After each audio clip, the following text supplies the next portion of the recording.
Hello everyone, आज का हमारा लेक्चर है कि हम किस तरह से लारावेल के अंदर कस्टम फंक्शंस बना सकते हैं। कस्टम जो है ना हेल्पर फंक्शन बनाते हैं जिसको हम बार बार अपनी पूरी एप्लीकेशंस के अंदर यूज़ कर सकते हैं। जैसे कि हमारे पास कोई फॉर्मेट का फंक्शन है, किसी डेट को हम फॉर्मेट करना चाहते हैं।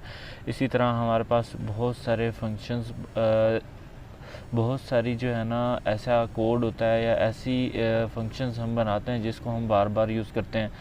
मैं आपको और एक एग्जांपल देता हूँ। जब हम कोई भी फायरबेस इंस्टॉल करते हैं, जब हमने मोबाइल फ़ोन के ऊपर बैकएंड के अंदर जब हमने बार बार नोटिफिकेशंस भेजने होते हैं, तो बहुत सारी जगहों पे ना नोटिफिकेशन भेजने होते हैं। तो तब हम क्या करते हैं, एक हेल्पर फंक्शन बना देते हैं, उसी को फिर कॉल करके उसको डाटा पास करते रहते हैं और फिर वो फंक्शन जो है वो कोड जो होता है वो बार बार वही कोड चलता है। इससे हमारी कोड की रीयूजेबिलिटी भी हो जाती है, एक अच्छी अप्रोच भी होती है। कोई नया बंदा आता है तो उसको भी कोड समझ आ रहा होता है जी ये हेल्पर फंक्शन जिसके बने हुए हैं ये बार बार कॉल हो रहे हैं और हाँ और बार बार कॉल हो रहा है और यहाँ से हमारा डाटा जो है ना चेंज हो रहा है। अगर हमने उस कहीं पे बहुत सारी जगहों पे यूज़ किया हुआ है तो हम एक ही जगह से चेंज करते हैं तो हमारा पूरा का पूरा डाटा और पूरी की पूरी जो है ना पूरा का पूरा फंक्शन चेंज होता है। तो हम हेल्पर फंक्शन इस वजह से बनाते हैं ताकि हम जो है ना उसको कॉल कर सकें,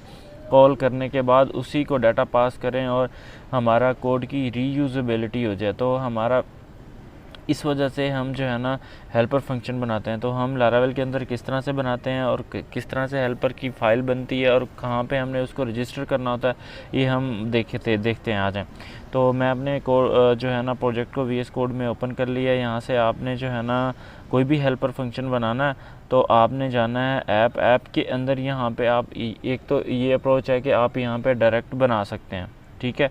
यहाँ पे हेल्पर की फ़ाइल बनाने तो मेरी जो सजेशन होती है हम एक से ज़्यादा भी हेल्पर की फ़ाइल्स बना सकते हैं। अगर आप फिर तो यहाँ पे ज़्यादा हो जाएंगी फ़ाइल्स ना, फिर तो यहाँ पे ज़्यादा हो जाएंगी फ़ाइल। इस वजह से मैं आपको सजेशन करूँगा कि यहाँ पे ना आप हेल्पर्स नाम से ना एक फ़ोल्डर बना लें ऐप के अंदर खुद ही मैनुअल।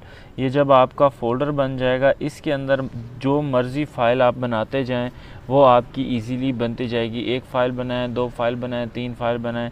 तो यहाँ पे मैं जो है ना हेल्पर का एक फ़ोल्डर बनाया और यहाँ पे लिखता हूँ जी कस्टम helper.php।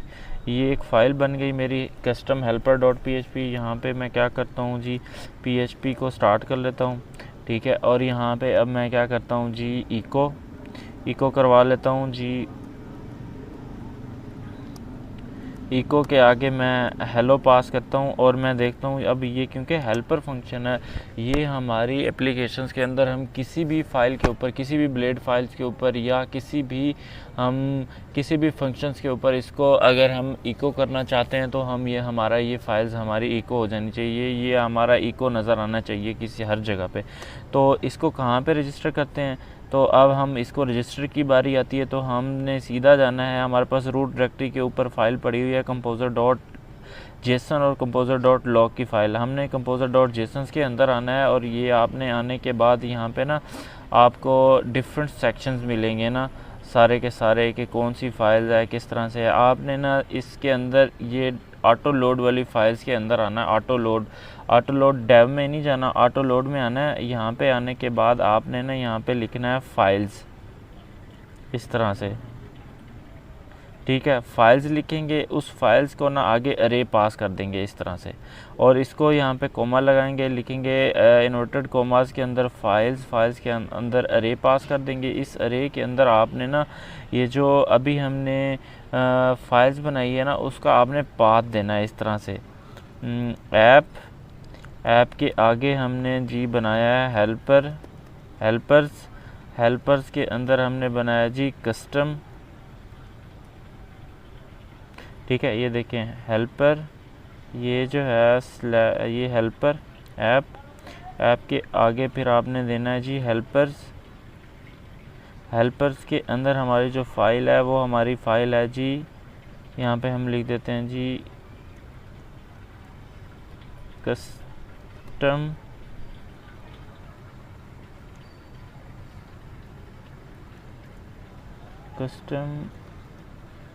helper.php। ओके, ये हमारी फ़ाइल है। तो आपने इसको इस तरह से स्लैश में पास करनी है, ठीक है। लास्ट पे ये चाहे नहीं देना क्योंकि हमारी एक ही फ़ाइल है। आपने जाना है ऐप में, ऐप से जाना है हेल्पर्स, हेल्पर से जाना है कस्टम हेल्पर। ये आपने पाथ और फाइल्स का नेम बिल्कुल सही देना है, ठीक है, ताकि आपका कोई एरर ना आए। तो अब आपने जब ये वाली चीज़ दे देनी है, तो अभी अगर मैं ये फ़ाइल देने के बाद अभी मैं क्या करता हूँ, मेरा प्रोजेक्ट चल रहा है, तो मैं देखें इस पेज पे अभी नहीं आ रहा, मैं स्लैश करता हूँ, इस पेज पे भी नहीं आ रहा। अगर यहाँ पे मैं ऐड कस्टमर पे जाता हूँ तो यहाँ पे भी नहीं आ रहा। तो अभी हम जो है ना इसको क्या करना है, जब ये फ़ाइल आपकी ऐड हो जाए तो आपने जो है ना जाना है यहाँ से टर्मिनल पे, न्यू टर्मिनल पे। यहाँ पे टर्मिनल ओपन हो गया, आपने लिखना है जी composer dump underscore A auto load.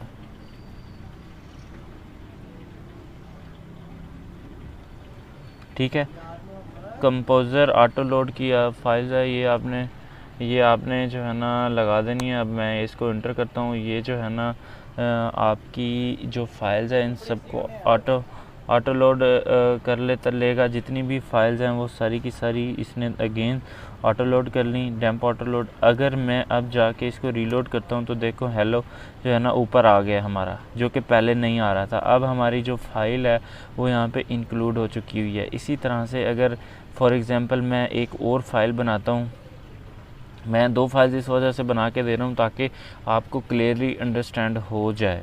तो मैं यहाँ पे हेल्पर की एक फ़ाइल बना लेता हूँ, helper.php। इस तरह से इसमें मैं आया, मैं एक ठीक है यहाँ पे PHP मैंने स्टार्ट कर ली। ओके, यहाँ पे मैं इको लिखता हूँ,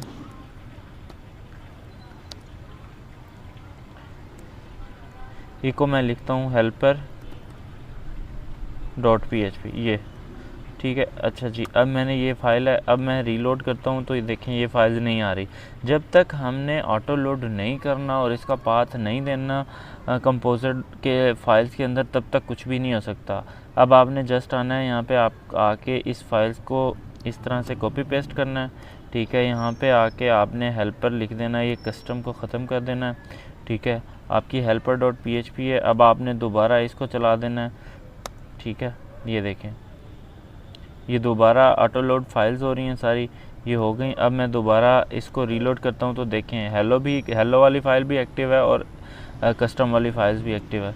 तो इस तरह से जो है ना हमारी 2 फाइल्स भी हम बना सकते हैं। मैंने इस वजह से ना फ़ोल्डर बनाया था कि इस फ़ोल्डर के अंदर जो है ना हम जितनी फाइल्स बनाना चाहें बना सकते हैं। तो इस वजह से आपको भी सजेशन है, ये एक फ़ाइल मैं अब ख़त्म कर देता हूँ ताकि मेरी जो है ना एक ही फ़ाइल हो अभी के लिए मैंने टेस्टिंग के लिए एक और फ़ाइल बनाई थी, तो इसको मैं डिलीट कर देता हूँ। ओके, अब डिलीट हो गई, यहाँ से भी ख़त्म हो गई। अब हम एक दफ़ा अगेन कंपोज़र चला लेते हैं, डंप ऑटो लोड कर लेते हैं, ये ऑटो लोड हो जाएगा। अच्छा जी, अब हम ना इसके अंदर एक फंक्शन बनाते हैं, यहाँ पे ऐड द इफ़। तो फंक्शंस नॉट एग्जिस्ट, ठीक है, फंक्शन एग्जिस्ट आगे जो है ना जो है ना आपने इफ़ की कंडीशंस लगा देनी है इस तरह से। इससे क्या होगा जी, जो फंक्शन है वो आपका जो है ना टेस्ट हो जाएगा जी, ये ऑलरेडी पहले बना हुआ है कि नहीं है। अभी के लिए मैं ना एक फ़ंक्शन बना लेता हूँ कि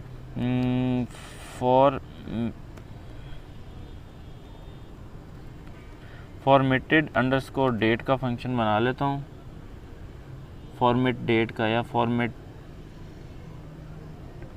डेट का फंक्शन बना लेता हूँ, फॉर्मेट डेट का फंक्शन बना लेता हूँ, ठीक है।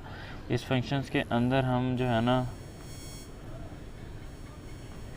इस फंक्शंस के अंदर हम आएंगे, यहाँ पे मैं लिखूँगा फंक्शन, और यहाँ पे फंक्शन का नाम होगा क्योंकि मैंने ऊपर दिया हुआ है फॉर्मेट अंडरस्कोर डेट। अच्छा जी, इसके अंदर मुझे 2 चीज़ें चाहिए, ठीक है। यहाँ पे फंक्शन पब्लिक नहीं आएगा, फंक्शन आएगा, ठीक है। यहाँ पे मुझे 2 चीज़ चाहिए, एक चाहिए मुझे फॉर्मेट और सेकंड मुझे चाहिए डेट। ये दो चीज़ें मुझे चाहिए। दो चीज़ें मुझे लेने के बाद मैं जो है ना उसको फॉर्मेट करके वापस भेज दूँगा। फॉर्मेट डेट इस तरह से। अब डेट का फंक्शन कॉल कर लूँगा। इसके अंदर सबसे पहले मैं अपना फॉर्मेट पास करूँगा, ठीक है, कि कौन सा मुझे फॉर्मेट चाहिए, ठीक है। ये PHP का फंक्शन है। इस तरह फॉर्मेट 2 का एक फंक्शन होता है, str2 डेट का एक फंक्शन होता है PHP का। अगर आपको ये फंक्शंस नहीं पता तो आप बेसिक PHP देख लें, वरना आप str2 डेट का एक फंक्शन होता है जिसको हम डेट देते हैं तो वो उस फॉर्मेट में डेट को चेंज कर देता है और फिर हम रिटर्न कर देंगे इस डेट को। यहाँ से मैं इसको कॉपी कर लूँगा और ये रिटर्न हो गया। अच्छा जी, अब जब भी हम इस फंक्शन को कॉल करेंगे तो इस फंक्शंस के अंदर जो है ना हमें ये वाली डेट मिल जाएगी। हमें इसको 2 पैरामीटर है हमें, तो इसको मैं कॉपी कर लेता हूँ। अच्छा जी, अब हमने इसको यूज़ कहाँ पे करना है जी, हम ब्लेड के अंदर यूज़ करेंगे। फ्रंट एंड पे आते हैं तो ये देखें, ये डेट का एक फंक्शन है, इसको हम चेंज करेंगे। यहाँ से रीलोड करेंगे, ये चला गया। अब हम चलते हैं सीधा कहाँ पे, गेट कस्टमर्स के। इस जिस पेज पे जाना हो ना तो उसके लिए मैं आपको एक आसान तरीका बताता हूँ, क्योंकि बहुत बड़ी फाइल्स होती हैं तो जाने के लिए आपने जो आपका URL आ रहा होता है ना उसको करना है इस तरह से कॉपी करने के बाद आपने जाना है web.php में। इस तरह से इसमें चले गए, यहाँ पे आके आपने सर्च करना है। तो MVC की बेस के ऊपर क्योंकि बेस करता है तो देखें ये इसका अब आपने ये वाला फंक्शन उठाना है। यहाँ से ये फंक्शन उठा के फिर इस कंट्रोलर में चले जाना है। इस कंट्रोलर में जब जाएंगे तो इस फंक्शन को आपने सर्च करना है, तो आपको ये फंक्शन मिल गया। ये फंक्शन ये पड़ा हुआ है, इसके ऊपर फिर आपकी ये फ़ाइल मिल गई।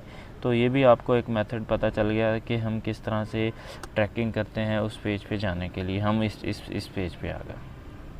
अच्छा जी, अब हमें ये वाली जो है ना यहाँ पे इसको फॉर्मेट करना है ना, तो अब मैं ये फंक्शन जो हमने बनाया है हेल्पर के अंदर, ये है हेल्पर, ये फंक्शंस फॉर्मेट डेट का, इसको मैं उठाऊँगा यहाँ पे आके, यहाँ पे इसको ना कॉल करूँगा ऐसे। अच्छा जी, इसको क्या क्या चीज़ चाहिए, इसको 2 चीज़ें चाहिए। फर्स्ट क्या चाहिए, इसके ऊपर होवर करेंगे तो आपको मिल जाना चाहिए ना इस तरह से, ये एक्सटेंशन होने वाली है इसमें। तो यहाँ पे मैं देख लेता हूँ, यहाँ से मुझे चाहिए सबसे पहले फॉर्मेट, फिर उसकी डेट चाहिए। तो फॉर्मेट मुझे चाहिए यहाँ पे डे, मंथ और ईयर, इस तरह से। हम बाद में चेंज भी कर लेंगे। तो दूसरी मुझे इसके अंदर डेट चाहिए, ये वाली यहाँ पे दे देता हूँ। देखता हूँ कि क्या हमारा जो है ना ये, तो देखते हैं अब हमें क्या मिलता है इस तरह से। देखें अब हमें ना ये डेट फॉर्मेट में मिल गई, तो ये हर जगह पे देखें कॉल हो गई। अब हमारी डेटाबेस में जो सेव है वो हमारे पास इस फॉर्मेट में है, डेट 11। और यहाँ पे क्या हो रहा है, यहाँ पे मुझे मार्च भी मिल रहा है। इस तरह से हम अपनी मर्ज़ी से डेट को एडिट कर सकते हैं। तो हमने जितने फंक्शंस बनाने हैं यहाँ पे बनाते जाएं और उसको पूरी ऐप के अंदर यूज़ करते जाएं, तो इस तरह से क्या होगा कि हमें अपनी जो है ना कोड की रीयूज़ेबिलिटी बढ़ जाएगी। इसी तरह से अगर मैं एक और ऐड करना चाहता हूँ यहाँ से, अच्छा यहाँ पे ना मैं कहता हूँ जी, मैं ना यहाँ पे देखें 2 जगह पे यहाँ पे मैं कहता हूँ जी क्रिएटेड ऐट, एक जो है ना फंक्शन कॉल कर लेता हूँ कि ये फ़ाइल कब क्रिएट हुई थी।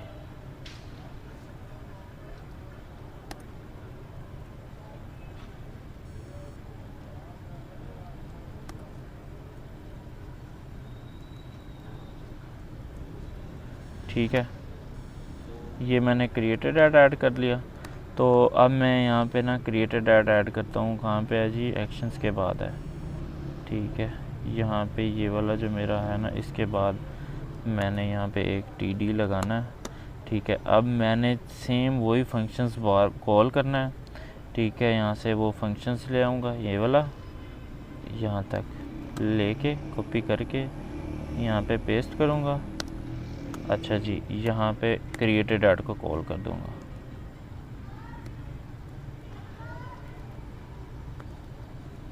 ओके, तो अब मैं देखता हूँ जी क्या है। देखें अब जो मेरा क्रिएटेड ऐड का फंक्शन है उसकी जो डेट है, अगर मैं इसको वैसे आपको लिख के दिखाऊँ ना बाहर, तो ये कुछ इस तरह से है डेट इसकी ना।